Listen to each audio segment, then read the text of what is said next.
Doggone it, Duke. I sure would like to know what all this excitement's about. Wish I was done eating.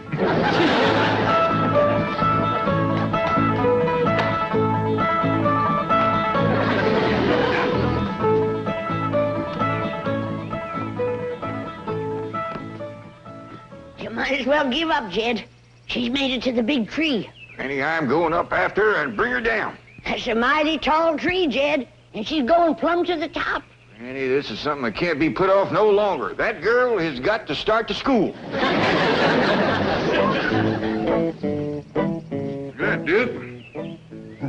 Elly May, take to that girl's finishing school. I reckon you ain't much interested in school. You'd rather be chasing a raccoon up a tree, wouldn't you? I'm afraid Elly would, too. Oh, hello, Granny. Did you get her into a dress? I did. Got her hair up in braids, too. I kind of favor Elly May's hair hanging down nice and loose and pretty. Oh, but Jed, she's commencing to school. And a schoolgirl should wear her hair in braids. How come? That's so the boy that sits behind her can stick her pigtails in the inkwell. That's how they get acquainted. Might work all right back in the hills, but here in the city, things is a mite different. Boys is boys and girls is girls, city or country. I'll bet you Elly May has a boy toting her books home tonight. I'm afraid not, Granny. You see, in the school where Elly's going, there ain't no boys there. What kind of a fool school is that? I want Miss Drysdale to hear it was her idea. I might have known it. That woman is a troublemaker. She never did cotton to us living here, and she's up to something now. I'm gonna learn her to mind her own business. Now, hold on there, hold on, back up. Miss Drysdale done Elly May a favor to get her into that school. That's what you call a girls' finishing school. Without any boys, I don't know how they even get started. Well, here I am, Paul. Elly May, you are prettier than sunup. And you want to waste her on a school full of girls. Come on in and see yourself in the looking glass. Paul, do I have to wear a dress? Elly May, that's the dress that your Aunt Pearl made for you. Hey, this is all handwork, Elly. Pearl spent 4 weeks on this. And 50 cents in cash. Elly May, you just be thankful. Why, there won't be a girl in that exclusive finishing school with a dress like this. Like the lunch I fixed for you. I even throwed in a surprise for the teacher. A nice, big, fat, baked old possum. Swimming in gopher gravy. I tell you, Elly May, you're gonna cut a wide path through that school. Paul, why can't I wear my regular clothes to school? Because this is Beverly Hills and girls is just... Jed Clampetts speaking. Oh, howdy there, Miss Drysdale. Well, yeah, she's just about ready to go now, but she's wanting to wear her old pants and shirt, and I told her that... It is? Well, that sure is going to pleasure Elly. Well, thank you, Miss Drysdale. Bye. Miss Drysdale said it'd be just fine for you to wear your old pants and shirt to that exclusive finishing school. Miss Hathaway! Oh, wait a minute, Chief. Your wife is here. Yes, I know you want it. Hello? Hello, hello? Hello to you. Any news from Milburn? Oh, yes, he'll be in Friday. Oh, good. I rather imagine the Clampetts will have moved away by then. Moved away? What have you done, Mrs. Drysdale? Only what you and Milburn have been urging me to do. Be helpful. I recommended a school to Mr. Clampett for his daughter, Elly May. Oh, well, that was very nice. What school? One befitting the daughter of a Beverly Hills multi-millionaire.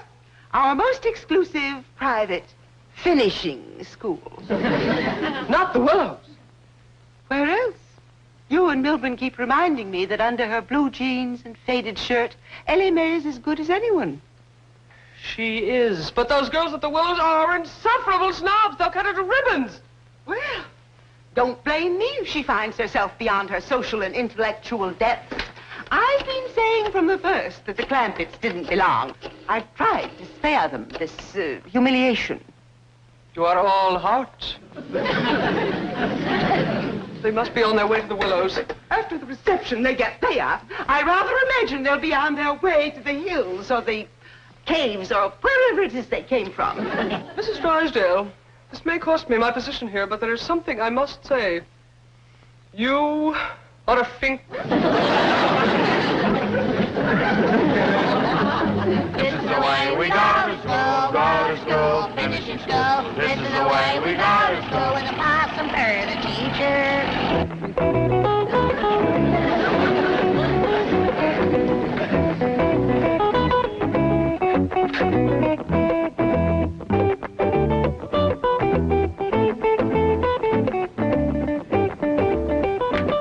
I still do not approve of your attending school in such casual attire. None of the other girls are wearing slacks and sweatshirts. Oh, Mama, relax. The other girls look to me to set the pace. Tomorrow, everyone will be wearing mink sweatshirts. And then, of course, I shall switch to chinchilla. Do you want Mother to go in and help you enroll, dear? Oh, no, darling. I'm taking the same subjects as last year. Golf, fencing, tennis, riding, history, and water skiing.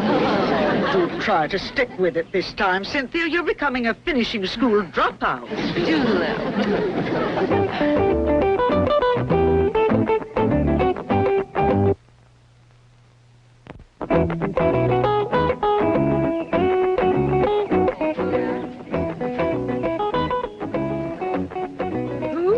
That up for you, Sin. My couturier, but of course the idea was mine. Oh, pardonnez-moi, mademoiselle. Je cherche mademoiselle Clampetts. Oh, well, I'm afraid my French is a little rusty. I am from E04, the famous Parisian fashion magazine. Well, this is my own concept. Well, we cannot all be creative, n'est-ce pas? Oh, but getting back to Mademoiselle Clampetts, we understand she is enrolling here today, and naturellement, she would set a new style plan just as she always does. Clampetts? Oh, yes, they has just moved here from their mountain chateau. They're ghastly rich, swimming in oil. Complete non-conformists, fiercely original. They sometimes weave their own cloth. Oh, well, that is original. I think she is arriving. This is the way we go to school with a possum for the teacher. In that old trunk? That must be part of the overall motif. She spares no expense to create total effect. Well, there you are, Elly. You want us to go in with you to see you get a good desk? I'll be all right, Pop. I see Miss Jane up yonder by the porch. I bet you Miss Drysdale sent her over to see Elly feels at home. She's just wearing blue jeans and a shirt and a rope for a belt. A basic, how understated, how zen. She looks like a hillbilly. Voila! You have given this new vogue a name. It will sweep Paris like wildfire. Run and get my sketch pad. Here's your possum, Elly. And remember, when you give it to the teacher, don't slop no hot gopher gravy on her. I won't, Granny. Bye-bye, Elly. Bye, Elly. Bye, Elly. Bye. Learn your cipher, Elly. And be a good girl. Bye. Cynthia, she's carrying a bucket. Yes. It's the ultimate simplicity in purses. Next week, Jackie Kennedy will have one. Here she comes now. I do hope she will remember me. It would be such a thrill. Well, hi there, Miss Jane. Sure is good to see you here. She remembers me. Oh, Mademoiselle Clampetts. C'est si ravissant. C'est un si grand honneur. Gosh, you might, I can't figure a word you're saying. But I call total effect. She has even mastered the accent. S'il vous plaît. Vous êtes formidable. She's your daughter, Jed. And I ain't one for telling you how to raise her or where to send her to school. Unless, of course, you wish to ask me. If you want to send Elly Mae to school where there's no boys, that's your business. And you ain't gonna get one word out of me. Unless you ask. You're making a mistake. Howdy there, Miss Jane. Elly May, you didn't spend no time at all at school. Well, I know, Pa. I met just one girl, and Miss Jane said we'd ought to leave. Well, I thought it best. Elly May, you didn't give the teacher her possum. Well, Miss Jane wouldn't let me. What? Oh, well, you see, Granny, there are a dozen teachers, and I was afraid they'd fight over it. Well, she's right. One possum wouldn't hardly feed no more than 2 people. That's right. I'll get busy, and tomorrow I'll bake you 6 possums. Miss Jane said I hadn't ought to go back tomorrow. Why not? Well, You mean Elly May ain't good enough for them other girls? Oh, it's not that. Let's hear the truth now. Well, if you want the truth, they are not good enough for her. Elly May, don't you listen to that kind of talk. Miss Jane, we don't hold with some folks thinking they's better than others. Mr. Clampett, not everyone feels that way. Anyone can get a spiteful spell now and then. Yeah, now you take Miss Drysdale. For a time there, she was treating us like we was polecats at a picnic. Yesterday, she turned real nice, and she told me about that school for Elly to go to. I can see this is going to take time, and I must get back to the office now. Don't let Elly May have anything more to do with those girls at the Willows. I declare, I never thought Miss Jane would put on airs. Me neither. Elly May, I hope them girls over to the school didn't get the feeling that you held yourself above them. I hope not, too, Pa. Why don't you invite the whole kit and caboodle of them over here for a possum supper? Granny, I just met one girl, Cynthia Fenwick. Well, invite Cynthia and her whole family. I'll do it, Pa.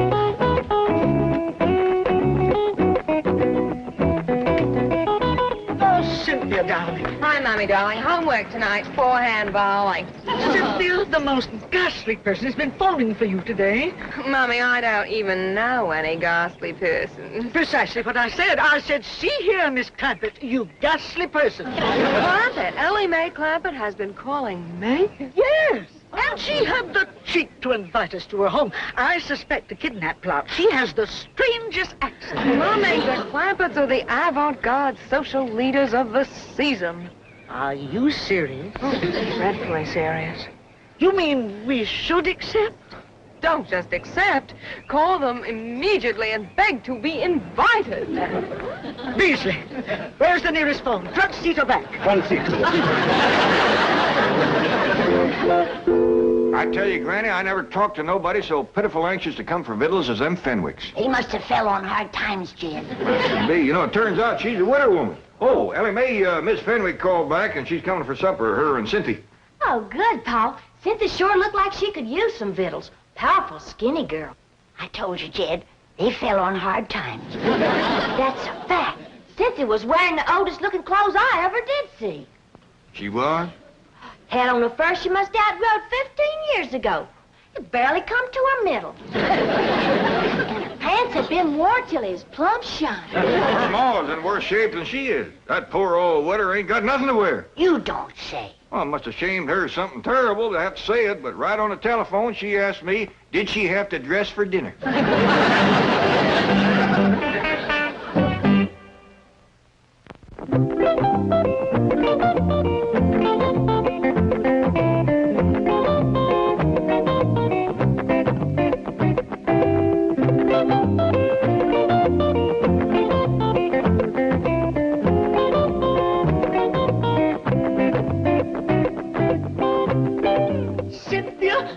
Always tried to indulge your every whim.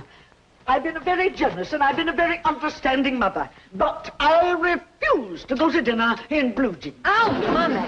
Either we go dressed in the height of fashion or I shall hold my breath until I turn purple. Think how that will go with this orange peignoir.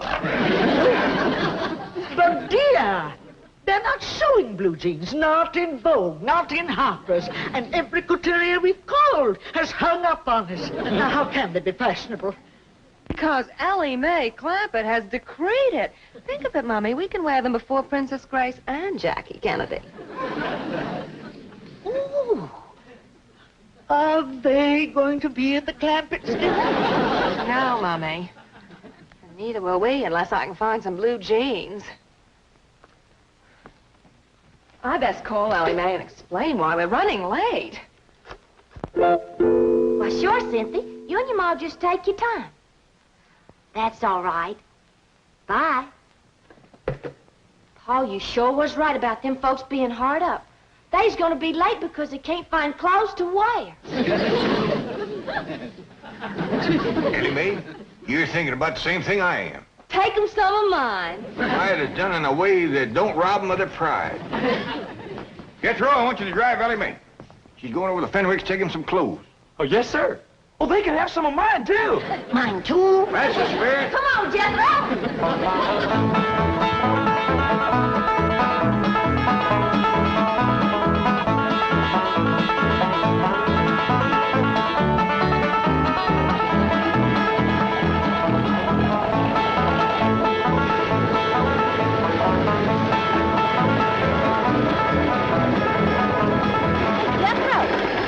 This is the right place. It's awful little. Yeah, this is it all right, Elly. It says right on it, Fenwick House. I reckon no one's home. That's good. We can leave these clothes without shaming them none. Yeah, I'll set them right inside the door.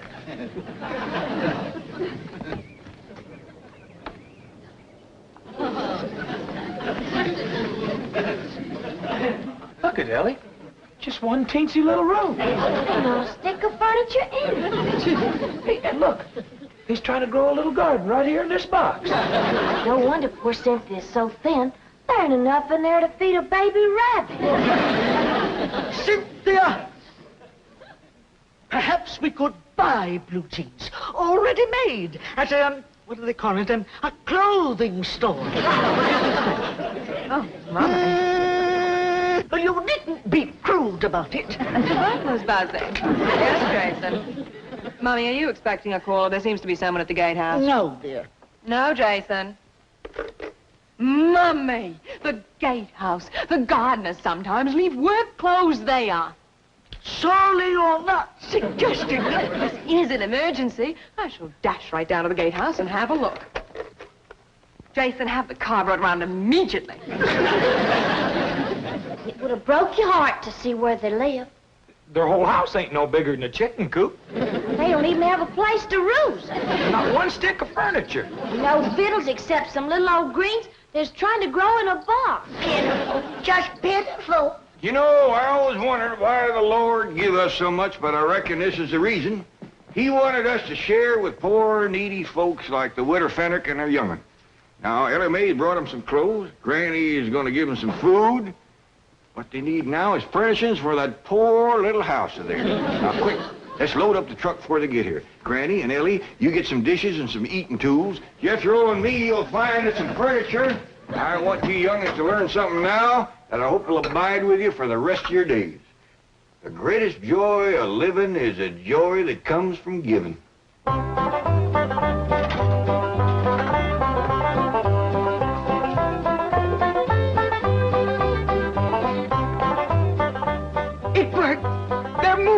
The Clampetts are actually moving. Sure you only got room for one bed, Jethro? Just barely. Reckon it'll be big enough for the both of them? All I hear from Elly, that Cynthia Fenwick is so skinny you couldn't hit her with a handful of corn. Mr. Clampetts! I thought I saw you moving things out. I hope you're not angry over Elly Mae's experience at the Willows, but apparently it did open your eyes.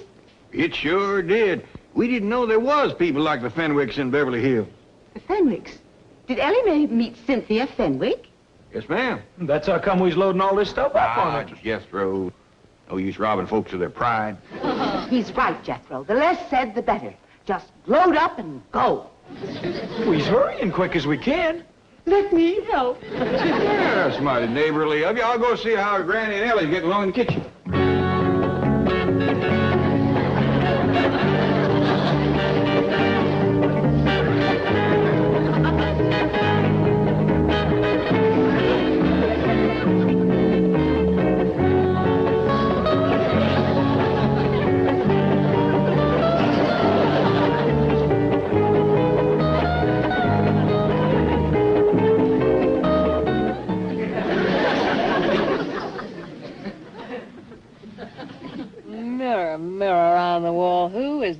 most understated and zen of all. You, Cynthia Fenwick, you little darling.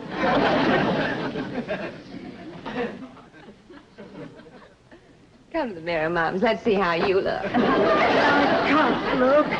I just can't. Don't be silly. Now, here's your bucket. Bucket.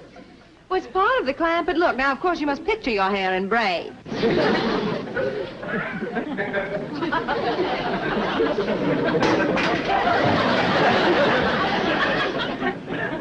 Really?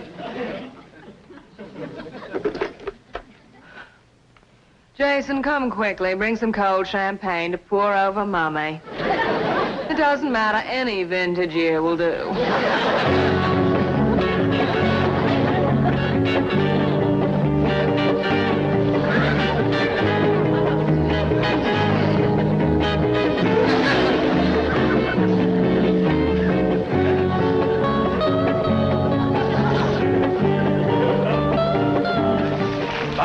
I never seen a woman so overcome with the spirit of giving as Mrs. Drysdale. She's still toting things out. I wish she'd get the spirit and start giving some of her own things. If you don't let up soon, I may hint about that. Jed Clampett speaking. Oh, howdy there, Miss Cynthia. Y'all coming over today? Well, I'm afraid Mummy's not well. Might we have a rain check? Why, you betcha you can. Just a minute. Granny, you gonna rain tonight? All the signs point to it. Granny says yes. You'd best keep your mower inside and in the dry tonight. Yes. Well, I shall. How about tomorrow? Just a minute. How about tomorrow, Granny? Fair and sunny. Granny says tomorrow'll be fine. You all come over and spend the whole day. Oh, thank you, Mr. Clampett. Thank you and bless you. We are so deeply grateful to you for your kindness and understanding. Well, I'd really just love to say more, but Mummy's fainted and I must attend to her. Well, yes, ma'am. You do that. Them Fenwicks is so overcome by that little show of kindness of ours that Cynthia just about bawling and the widow fainted dead away. Jed, you best come see the Mrs. Drysdale. I'm afraid she's going to strain something working the way she is. Yeah, I'll tend to that, Jethro. You get the truck under cover before it rains. Elly, we gotta get upstairs and close them windows.